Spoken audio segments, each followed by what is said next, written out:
өзің өлгенмен дейді, сауабың өлмесе, ең бақытты адам сол дейді. Өзің кетіп қалдың, өмірден өтіп кеттің, артыңда тоқтамайтын сауаптар бар ғой. Тоқтамайтын анау ше. Келіп атыр. Сауаптардың ең ұлысы бұл шәкірт шығару. Ал қызық айтайын. Бүгін сіздерге қызық айтайын да, ешкімге айтпаған нәрсені айтайын да. Сауаптардың ең ұлысы не шығару, кім шығару екен? Шәкірт шығару. Қалай ол? Ол былай. Пайғамбар саллаллаху алейхи вассалам хадисінде айтады, адам дүниеден өткен кезде дейді, 3 нәрседен басқасының барлығы тоқтап қалады дейді. Дұрыс па? Бәріміз білеміз. Біріншісі қандай?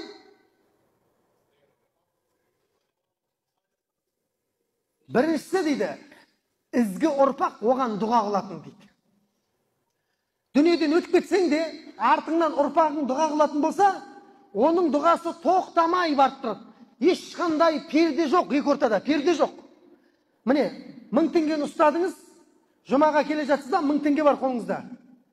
Мына тағы бір 2000 теңге, 1000 теңгеден 2000 теңге. Қойшы, 10.000 теңгеден берейші, құрсын, не 1000 теңге? 1000 теңгеге мышық бетін көрсетпейді ғой қазір. 10.000 бар, мына жағыңда тағы 10.000 бар да. Құдай қаласа қазір жұмаға барам, мынау анамның атынан, мынау әкемнің атынан. Кетті ма? Кетті.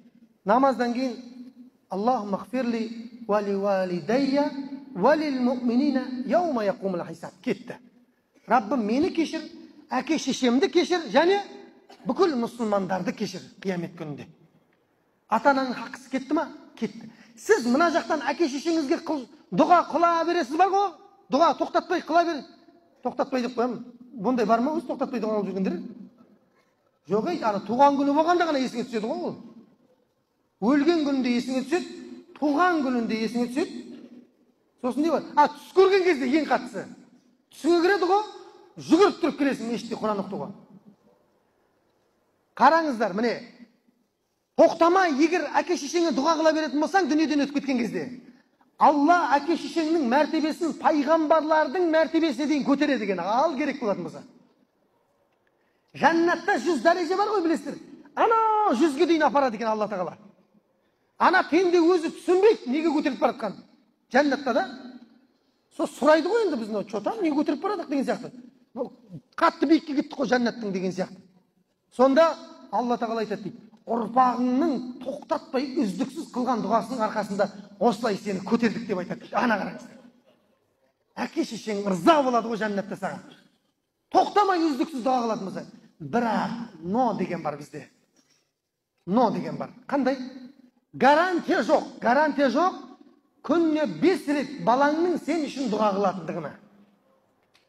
Кім айта алады? Кепілдік бере алады. Менің балам, мен дүниеден өткеннен күніне 5 рет менің артынан дұға қылады деп біреу айта ала ма? Сен кеткеннен кейін балаңның кім болатынын білмейсің сен. Дұрыс па? Сен кеткеннен кейін балаңның кім болатынын білмейсің. Ахмад Фулейхи деген ғалым айтады. Балаларын жинап алған ғой, мынадай балаларын жинап алып. Көп екен баласы, ғалым ғой, ғалым. Балаларын айтады дейді, балаларым, ертең мен өлсем, мына дүниемнің бір жартысынан менің атыма мешіт тұрғызыңдар деп айтады дейді. Садақа болып кеп тұрсын маған. Ойбай, әке, ойбай, мешіт тұрғызғанда қандай?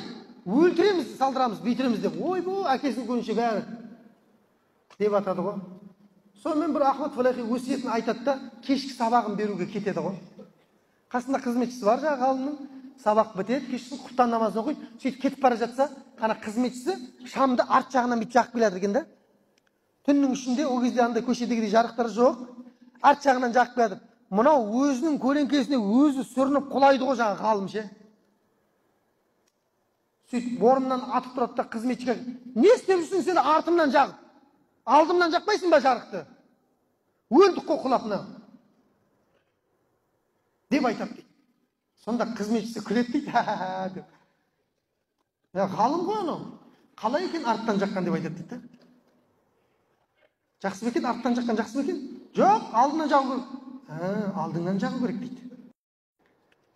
Ғалым, ұстаз дейді. Балаларың айтып жатсың ғой дейді. Мына менің малына мешіт сал дейді деп. Ертең сен кеткеннен кейін солар артыңнан шырақ жағатынына сен кепілдік бар ма олардың деп айтады дейді. Кепілдік жоқ қой. Өзіңнің қолыңда бар кезде өзіңнің шырағыңды өзің жағып алсай алдыңнан деп айтады дейді. Көрдіңіз ба? Артыңнан сенің жағатындығына не жоқ дейді? Кепілдік жоқ.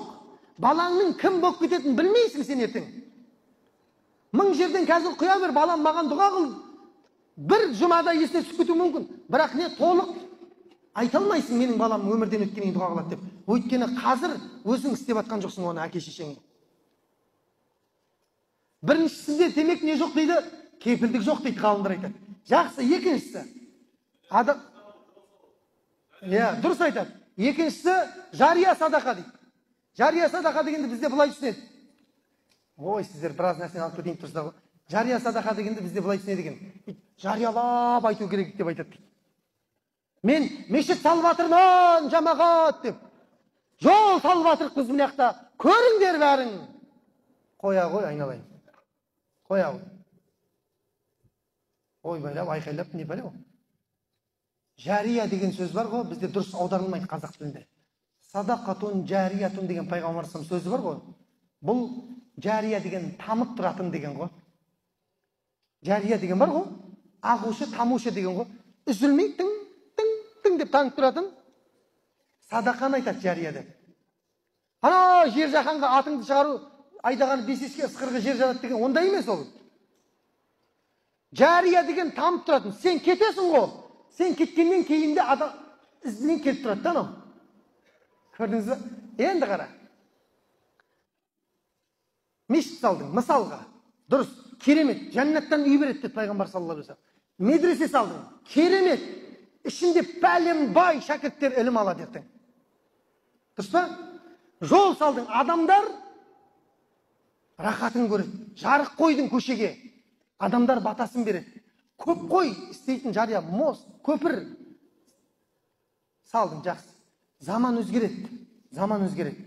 Bir күн заман келуі мүмкін, мешіттер складқа айналып кетуі мүмкін. Болды ма кеше 70 жылда?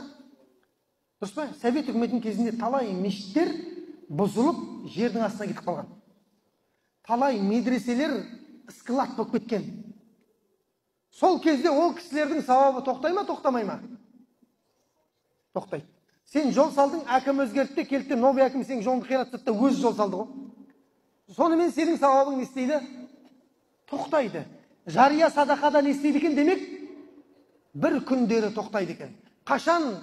Сол ғимарат қирап кеткенге дейін. Бірақ ол керемет, жаман деп атқан жоқпын, керемет нәрсе. Өте жақсы нәрсе. Ал енді бұда да кепілдік жоқ па екен? Жоқ екен. Ғалымдарымыз айтады, үшінші нәрсе бар дейді. Міне осыда ғана кепілдік бар дейді. Қараңыздар. Бұл енді самал жария садақамен кішкентай байланысы бар. Бұл илмун юнтафау бихи дейді. Адамдар пайда алатын ілім тастап кетсең дейді. Сол тоқтамайды дейді, ана қараңыздар. Қалай? Ілім алдың. Сөйттіңді бір 10 шәкірт шығардың ғой. Дұрыс па? 10 шәкірттің әрқайсысы 100-ден 1000 шәкірт шығарды ғой. 1000 шәкірттің 10.000 шәкірт шығарды ғой. 10.000 шәкірттің 100.000 шәкірт шығарды. Әрбір шәкірттің сауабы кімге барады? Бірінші ілім берген адамға барады. Көрдіңіз ба? Мынаны ешкім тоқтата алмайды дейді. Мынаны бар ғой, ешкім тоқтата алмайды дейді.